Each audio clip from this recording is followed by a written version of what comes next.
Hello there, and welcome to Weird Music on the Glumberger channel. Of course, the strange show where each and every week that weird presenter just takes a different album and tries to discuss it, right? The strange music show, no doubt. So, in today's episode, of course, it's the end of the month, so we're returning to the randomizer, which turned up another phenomenal suggestion, this time coming from one Samuel Asbold 3370, I don't know how it's said, sorry, who on our video for She Came Through the Window to Stand by the Door recommended music of Kali Malone. And so this one didn't come with any particular specific album suggestion, so I took the liberty of just choosing one for myself, and this is the one I landed on.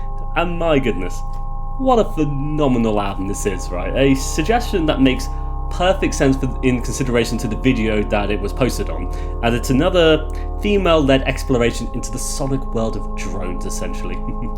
Fantastic stuff. Genuinely excited to be discussing this one and present it to you all, as I've just been enjoying this so much since first hearing it. Today, I present Living Torch by Kali Malone.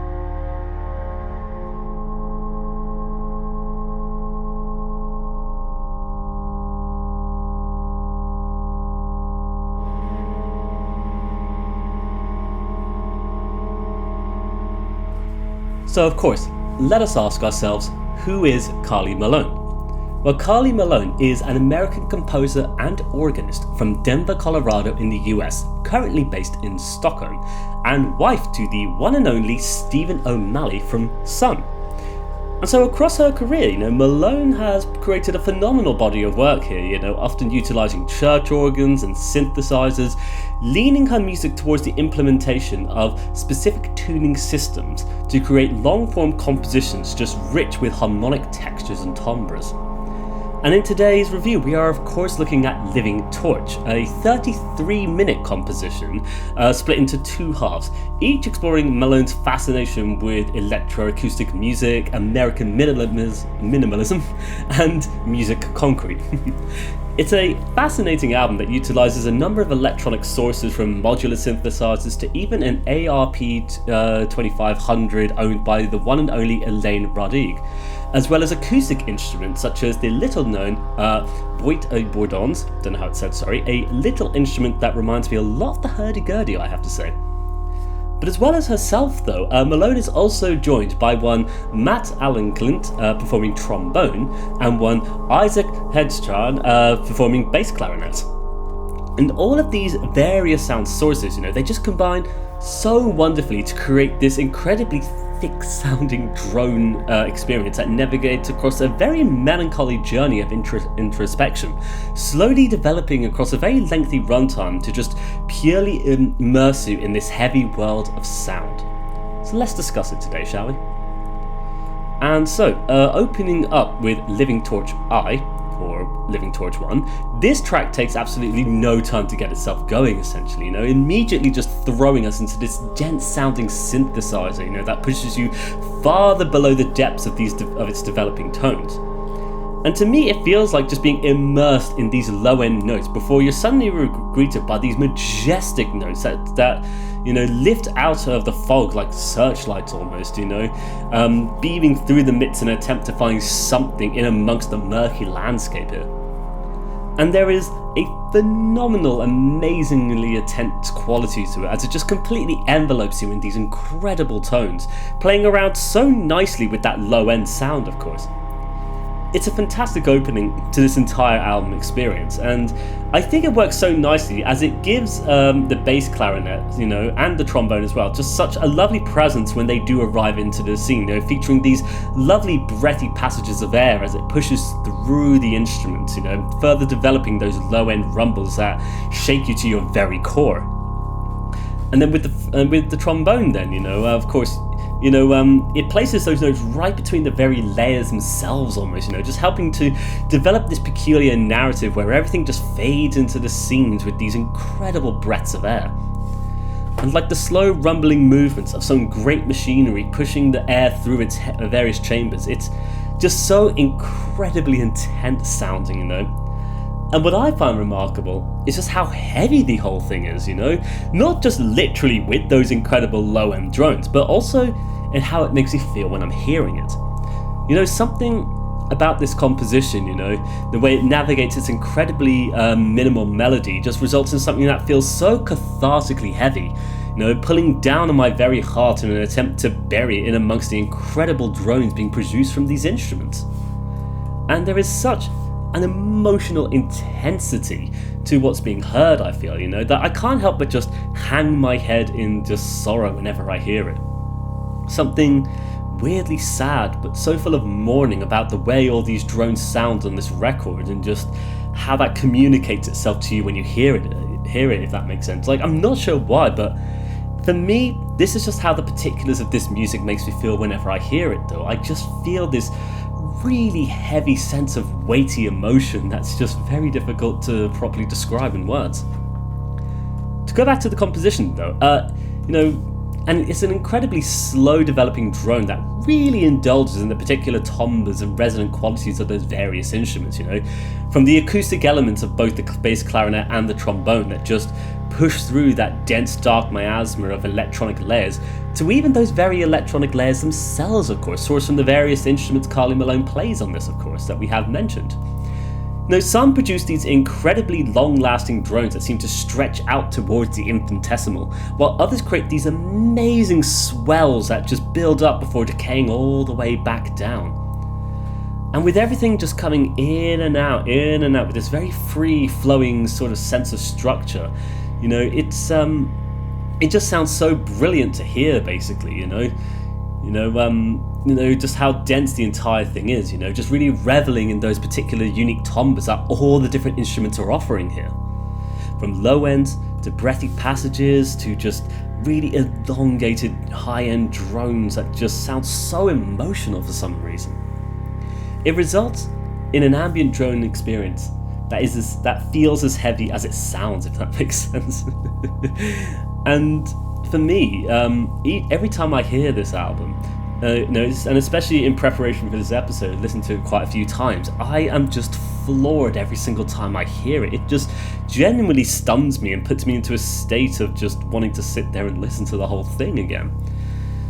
And what I find remarkable, especially on this particular album, to be fair, when listening to it, just getting completely lost in those drones and stuff, I just seem to lose complete awareness of time itself, though, and just completely unaware that any time has passed. So by the time we get to the end, it's just like unaware that over a half hour has passed, essentially, and because you've just been spent so long immersed in all of these drones, essentially.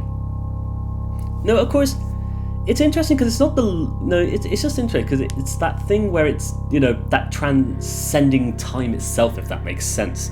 And it's something I find very peculiar in drone albums, especially with long-form compositions.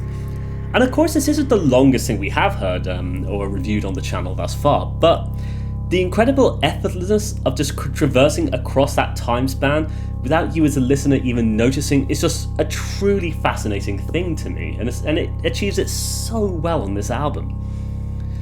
And this album, it seems to just do exactly what it needs to do, which is just pull you into this incredible soundscape and hold you in that state of suspension for 30 or so minutes as you are just immersed in these incredibly heavy, dense feelings and dense tones as well, essentially. And for me, I find it interesting how the more the composition unfolds and develops, the more it continues to push that very incredibly melancholy landscape with it.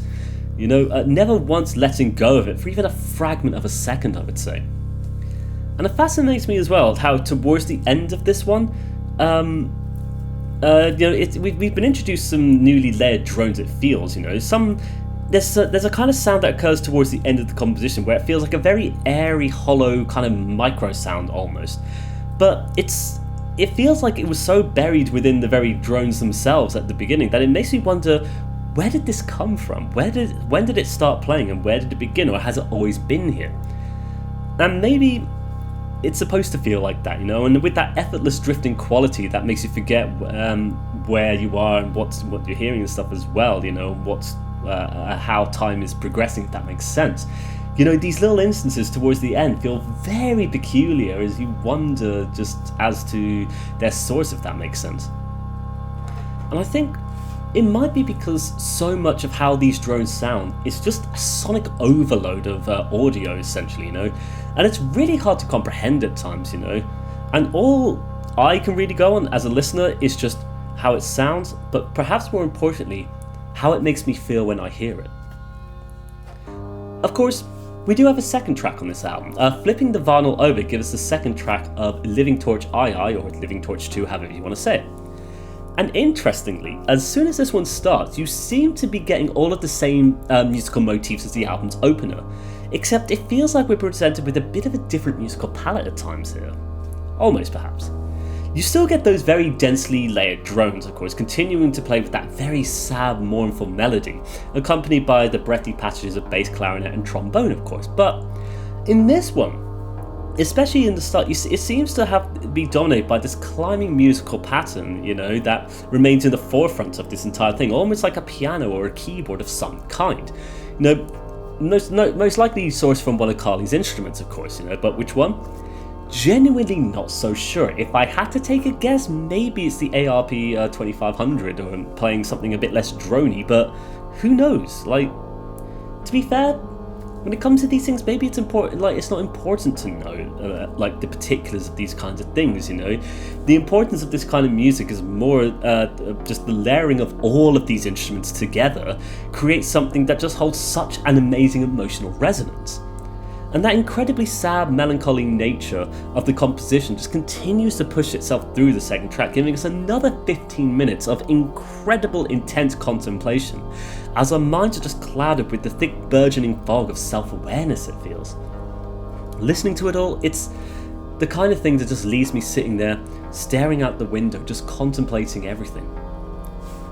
And so musically, this particular track does so much as well, I have to say, especially as it develops and further adding new layers of dense instrumentals, because towards the middle or end of it, it becomes very fuzzy and distorted almost like it's all threatening to break apart the very machines and instruments used to compose it all. And that intensity feels tenfold to what was presented on the album's opener, which amazes me, because that was already something so heavy in of itself, if that makes sense, It's on the second track, we're getting something much greater and maybe even more terrifying than its predecessor. And it's interesting because you still get those same musical motifs carrying these compositions along, the same minimalist melody pushing forward that emotional agenda. But it feels so much more cataclysmic on this side, so much more bigger and grander, as though it can barely even be contained anymore.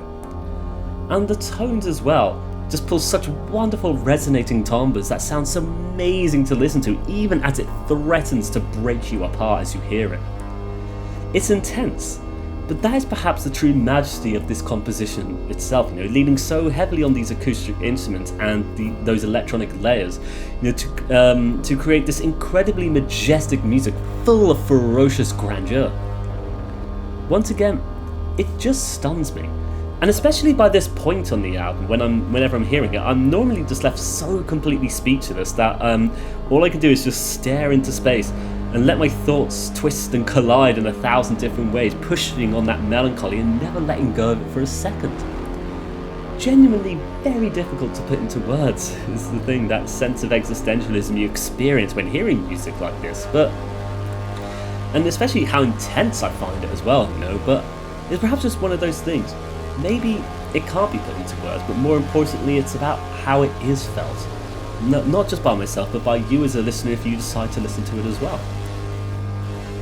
And so this is, for me, a very hard album to try and summarise. I do remember when I first checked out this album, I was just completely floored by the incredible sounding drones and its wonderful musical palette that utilises so many different sound sources in the creation of this very experience. And my main takeaway seems to just be that incredibly sad emotional resonance that the music carries with itself. A sad mourning to something tragic and terrifying that has happened, is happening, or will happen maybe? But what, who knows? All in all though, it is genuinely a truly spectacular drone album that features such a burgeoning creativity of its main creative lead Kali Malone, who utilises her instruments and her creativity from the modular synthesizer to the experimental Bourdons that create these lovely drones in itself, of course. Even the ARP 2500 belonging to Éliane Radigue herself, of course, as we mentioned. You know, all of these seem to just create these amazing harmonic drones that all combine with each other so effortlessly, as well as incorporating so brilliantly those trombones from Matt Allenkind and the bass clarinet from Isaac Hedgeston, of course. You know, all of these different musical, textures from these different instruments, all combined together and intertwining so brilliantly, as it pulls you down into this incredible density that all of these different instruments offer when just presented in this incredibly heavy emotional way.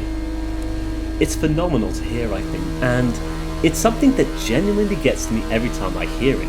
It's weirdly enough that sense of emotional resonance that I experience when hearing it is something I just get quite excited about and quite excited to talk about, because I just find it so fascinating that music makes you feel that way, if that makes sense. And to be fair, it is the exact kind of thing I love in drone music though. Amazing textures that are heavy in their own respective right, as well as it just being this incredible cathartic emotional journey through music itself, essentially. And so with that, I think we might as well just come to the end of our episode of Weird Music together. Another huge thanks to Samuel Salvo 3370 for suggesting this one here. Easily another one of my favourite things I've been recommended to since creating this show. And it did take a while to get around to reviewing this one, but of course, thanks to the randomizer, at least we did get around to it eventually. A truly phenomenal album experience though, that just overloads me in this spectacular and indescribable way, essentially. But I do adore albums like this though, heavy drones, in impactful emotional resonance, all just rolled into one big album experience, essentially. And so, if you are still watching by now and you want to suggest something for the randomizer, then by all means, suggest away. We'll see if it pops up one day, you never know, right? Currently trying to get through one suggestion a month, so we'll see what ends up happening. With that though, I would like to thank you for watching today's episode of Weird Music. I wish you all the best, take care, and bye bye for now. Bye bye.